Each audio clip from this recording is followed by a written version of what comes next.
Serambi Islami semua ada di sini. Kajian Islami buat bekal nanti. Pemirsa TVRI yang dimuliakan Allah Subhanahu wa taala, Masya Allah, obrolan yang sangat interaktif dan menarik sekali. Bagaimana etika dalam bermedia sosial.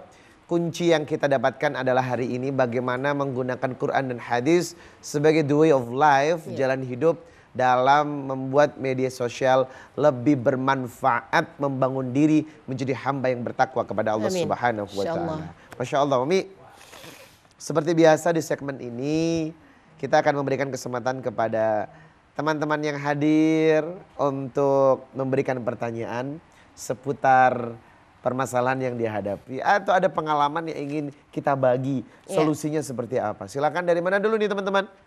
Oh, dari Mbak Evi. Mbak Evi sudah hafal 30 juz lah. Masya Allah. Amin ya Allah. Sudah dapat jodoh belum? Belum. Oh, belum. Doanya juga Ustadz. Iya. Oke, silakan Mbak Evi. Umi, saya mau bertanya bagaimana hukum membaca Al-Quran melalui aplikasi Al-Quran yang ada di HP itu? Oh iya, Masya Allah. Oke, Masya Allah. Jadi Umi tadi sudah kasih spirit teman kita kalau ternyata bisalah bikin konten-konten yang sifatnya adalah membangun ibadah. Salah satunya membaca Quran. Nah, kalau di handphone ini ada aplikasi Quran, bagaimana syariat memandangnya? Ya baik, pemirsa yang dirahmati Allah, terima kasih masih setia bersama kami. Jadi kalau perintah puasa itu ada di Al-Baqarah 183, maka 185-nya itu adalah tentang turunnya Al-Quran di bulan Ramadan. Syahrul Ramadan alladzi unzila fihil Quran. Maka kita menjadikan hari-hari kita itu dekat dengan Quran. Nah, salah satunya terkait dengan masalah digital ini ada Al-Quran digital. Ada kalam-kalam Allah di dalam kitab suci. Nah, Epi tanya gimana hukumnya. Yang pertama kalau Umi katakan hukumnya adalah mubah. Boleh? Boleh. Iya. Tetapi tentu keutamaan memang ada di mushaf yang ada di depan Epi ini. Iya, karena di situ kita bisa melihat bahwa lembar demi lembar kalam suci yang kita baca itu tersentuh gitu. Nah, yang kedua, keutamaannya kalau ada Quran di HP seperti Epi dan Umi juga, ini kan perempuan nih kadang berhalangan kan gitu. Tentu ketika bersentuhan dengan Quran yang ada di HP itu nggak masalah. Kenapa? Karena itu hanya vibrasi cahaya. Banyak ibu-ibu yang selalu, Umi gimana kalau kita Qurannya di HP? Boleh kalau Qurannya di HP, karena persoalannya nih ibu-ibu kan kalau pegang mushaf langsung kan ada yang berkeyakinan ya pakai mazhab mereka tidak menyentuh gitu. Nah, jadi boleh saja Epi. Nah, yang kedua, ketika kita membaca Quran di HP itu juga hati-hati, ya. Jangan-jangan kita lagi baca Quran dikiranya lagi baca status sama teman. Nah, inilah sulit membedakannya. Mana baca status, mana baca Quran. Nah, jadi kalau kita memang memungkinkan dan lebih afdolnya, bacalah Quran dari mushafnya. Untuk masa-masa yang urgen di perjalanan, kita tidak bawa, ya kan? Kita lagi berhalangan, tapi juga kalau seperti Epi dan misalnya Ustadz dan Umi juga kadang ingin menjaga hafalan, tapi juga lihat sebentar, ya bolehlah kita pakai ini HP. Dan berhati-hati harus selalu berada di tempat yang suci karena ini kalam Allah.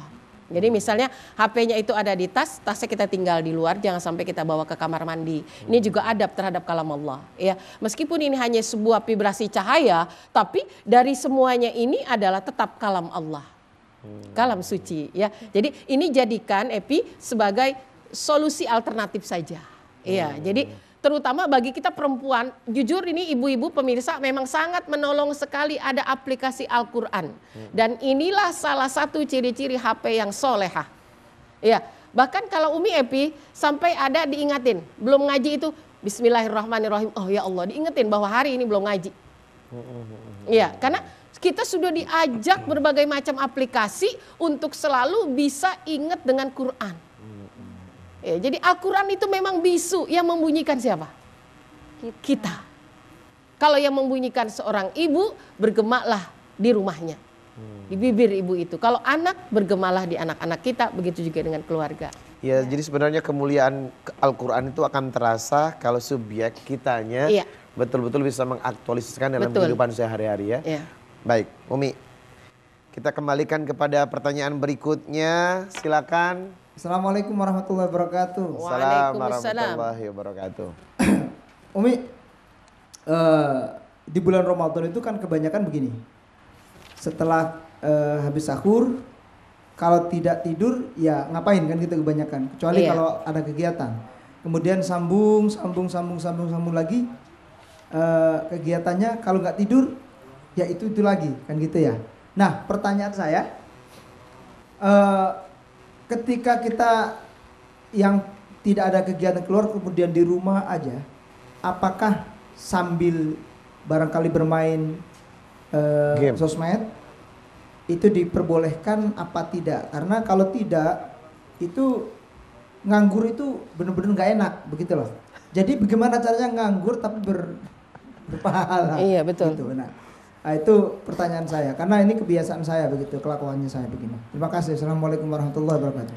Karena ini berhubungan dengan kelakuan Mas Agus ya. Sehari-hari.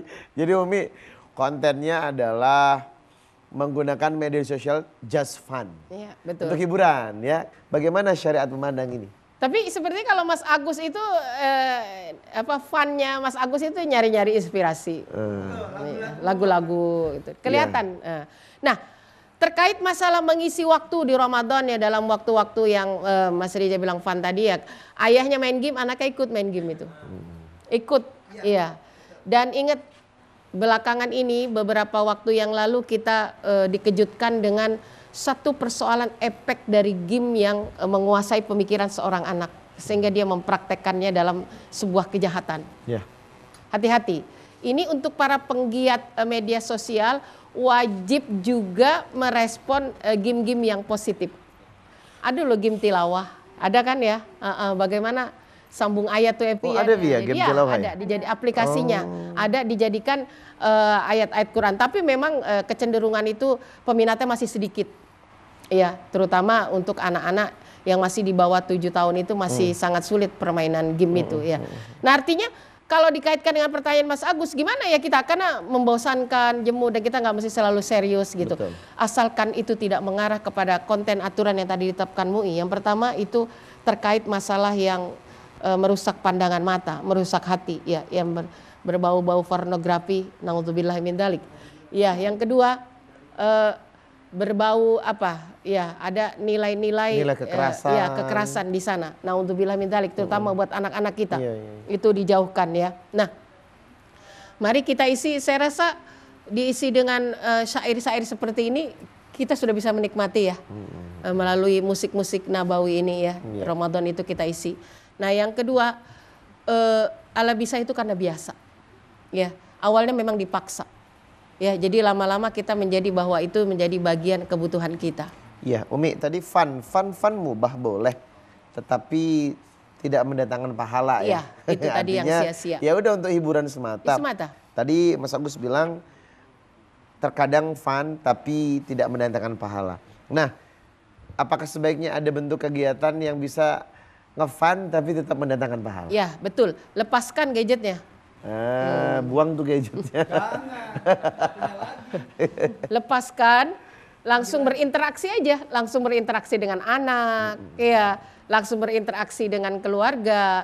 Jadi ini pendidikan para salafus soleh ketika mereka mendidik anak-anaknya, terutama menjelang sore hari, itu mereka nggak pakai gadget karena memang belum ada gadget juga. Jadi mereka para orang-orang alim itu berinteraksi dengan anak-anaknya, membuat sebuah permainan. Apakah Rasul tidak pernah melakukan permainan? Lalu kita katakan permainan itu perbuatan sia-sia? Tidak juga kan? Terbukti Rasulullah ngajak Ibu Aisyah nonton orang-orang yang sedang main itu, yang sampai pesonanya itu memikat perhatian kita semua, yang sampai Ibu Aisyah meletakkan dagunya, padahal bukan tertarik permainannya. Tapi Ibu Aisyah ingin berlama-lama berada dekat dengan bahu Iya. Rasulullah. Kita akan berbicara konteks gibah. Iya, Selama ini konteks gibah adalah between personal, iya. antara orang dengan orang. Tapi kenyataannya sekarang gibah sudah bisa dilakukan di media sosial. Iya. Nah, bagaimana hukum gibah dalam media sosial? Pemirsa, jangan kemana-mana. Setelah yang satu ini, kami akan kembali tetap di Serambi Islami Ramadan.